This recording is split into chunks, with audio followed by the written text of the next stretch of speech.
The percentage of individuals joining the gig economy continues to grow every year, to the point where we can no longer dismiss the freelancer as a passing fad. It is fast becoming the norm for millions. As more and more of us are stepping out on our own, creating businesses, engaging directly with clients, now more than ever, you need to be conscious of the brand you are developing. Growing a brand can be expensive and require a lot of patience and persistence, especially for going solo. The traditional methods of developing your brand may not be an option for you if you're strapped for cash or don't have a team or organization behind you for support. Fortunately, with so many online freelance platforms out there like Upwork or Fiverr, entrepreneurs of all backgrounds now have a base from which to begin growing their brand without suffering massive upfront costs. But how can you get the most out of these platforms and effectively grow your brand? Hi, I'm John Marble, and on this episode, I want to talk with you about the ways you can further develop your brand using sites like Upwork by focusing on several key tips offered by experienced entrepreneurs. And I'll also share with you some of my own insights on how to maximize your success on these sites. And it all starts with a promise of commitment. This is Build Your Difference, a podcast created by Blue Artists, a brand platform with one goal: to help great visionaries like you build impressive brands. Every month, we'll bring you insightful tips, knowledge, and compelling stories from successful entrepreneurs and the Blue Artists team on how to create and to market a winning brand that does more than just launch a new product or service. It starts an ongoing conversation. Because you're not just making a brand, you're making a difference. Let's start building.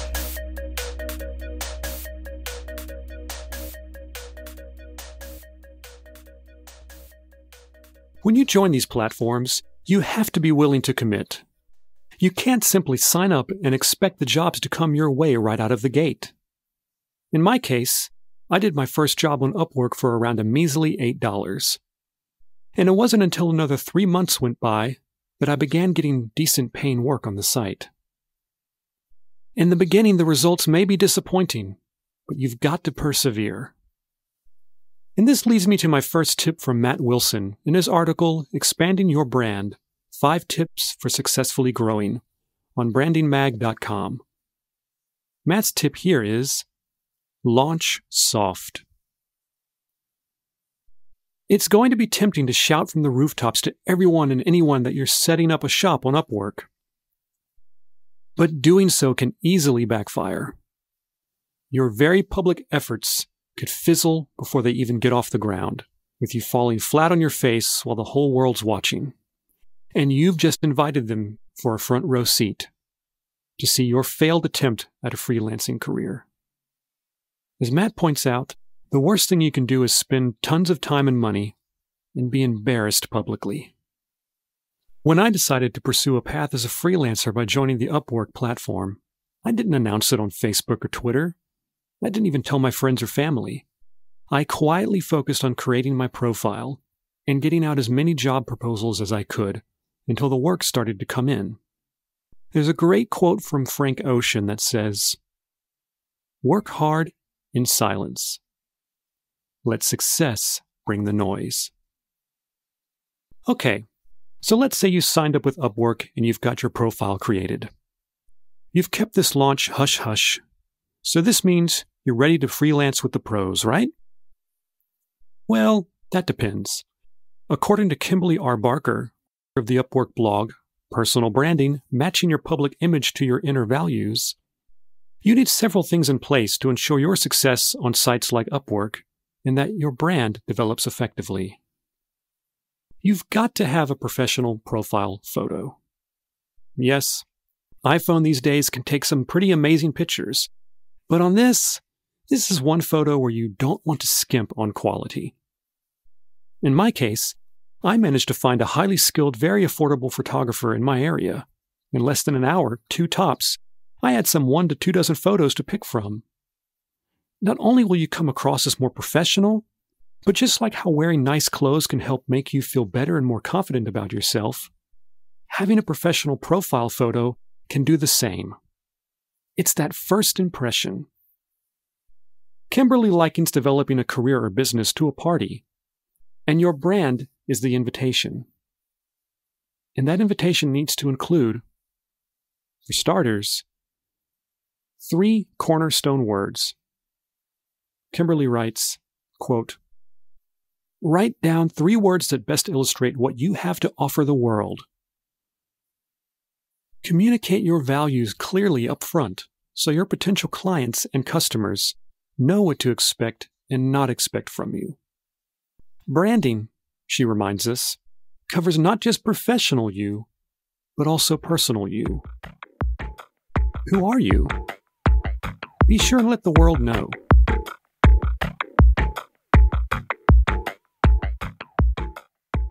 Next, craft your personal mission statement. If a potential client came up to you and asked, what can they expect from you if they hired you? Would you be able to tell them in 2 or 3 sentences?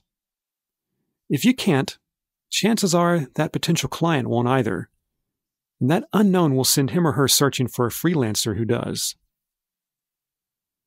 If we look at this like an invitation to a party, who wants to go to a party if they don't know where it is or who or what it's for? Just as you clearly communicate details about the party on an invitation, you must clearly communicate details about your experience, qualifications, and philosophy. Also, if you want to succeed and grow your brand on these platforms, you need to be prepared and willing to be held accountable. Maybe in your previous job you had a boss or manager whose job it was to keep you on task and on time. Now as a freelancer and entrepreneur, that responsibility is yours and yours alone. There's no one standing next to you to remind you a project is due by week's end. So what can you do to ensure that you stay accountable? Well, Kimberly suggests creating your own board of directors by putting together a group of people you know well and who are very familiar with you and the field you work in. These are people who must always be honest with you. Quote, "Your brand can't grow if people are too afraid of hurting your feelings to tell you the truth." For me, my accountability is first and foremost to my family. And that keeps me focused on getting work done. Kimberly's next point on growing your brand is to be social. If you want you, and more importantly, your business, to be part of the conversation, you've got to join the online community.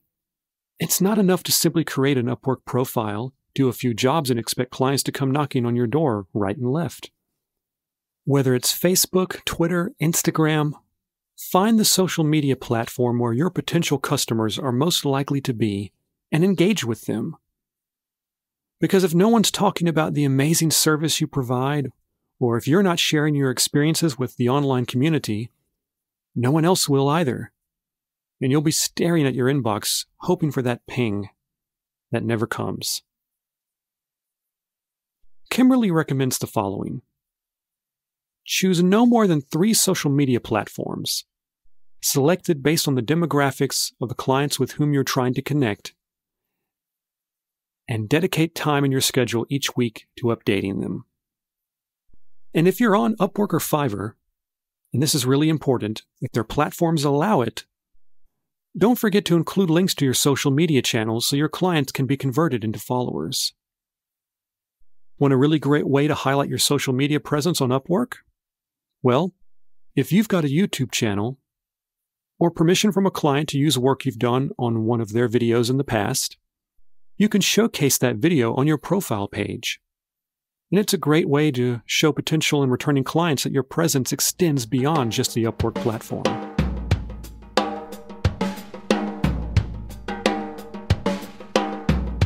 Jennifer Blair and Jeremiah Sanchez over at earnmorefreelancing.com wrote in an article titled "Attract More Clients in Upwork with These 6 Profile Hacks" that one crucial hack many new entrepreneurs and freelancers forget to implement is the call to action.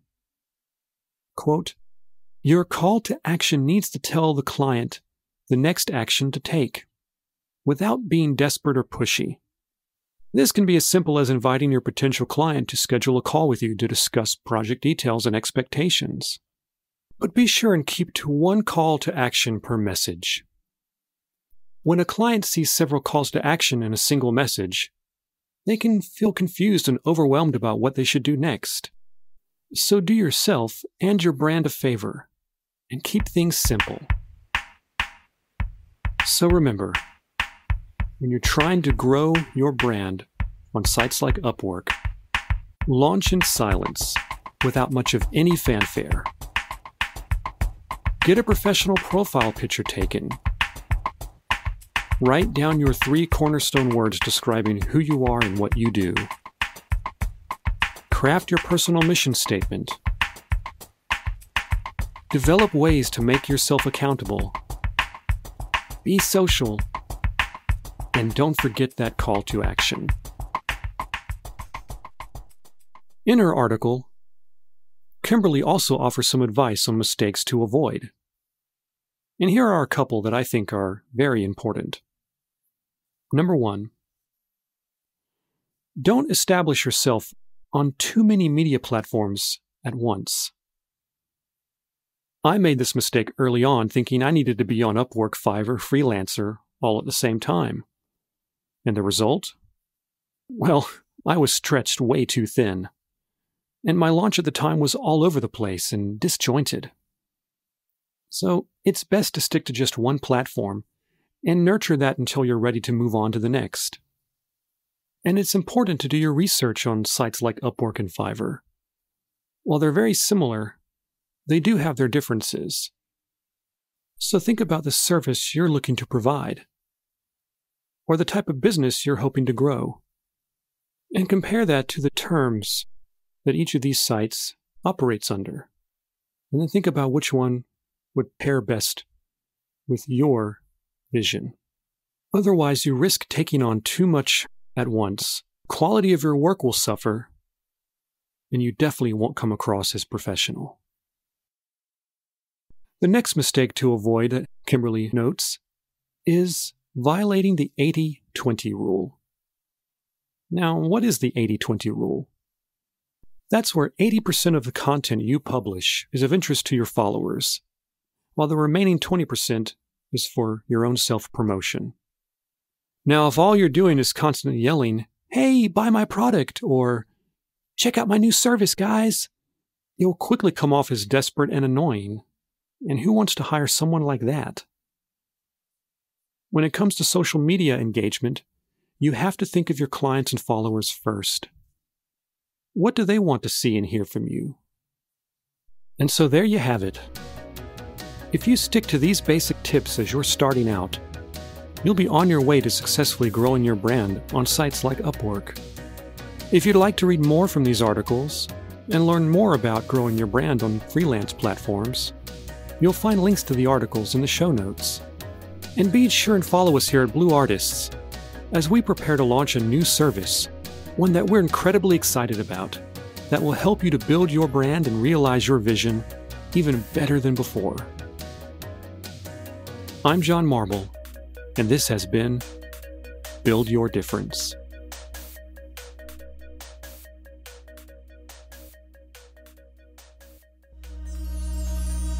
Thanks for listening to this episode of Build Your Difference. If you'd like to learn more about how Blue Artists can help you develop a distinguished brand that inspires and engages a growing audience, then please visit us at www.blue-artists.com and be sure and subscribe to our monthly podcast for the latest tips and trends in brand development and marketing.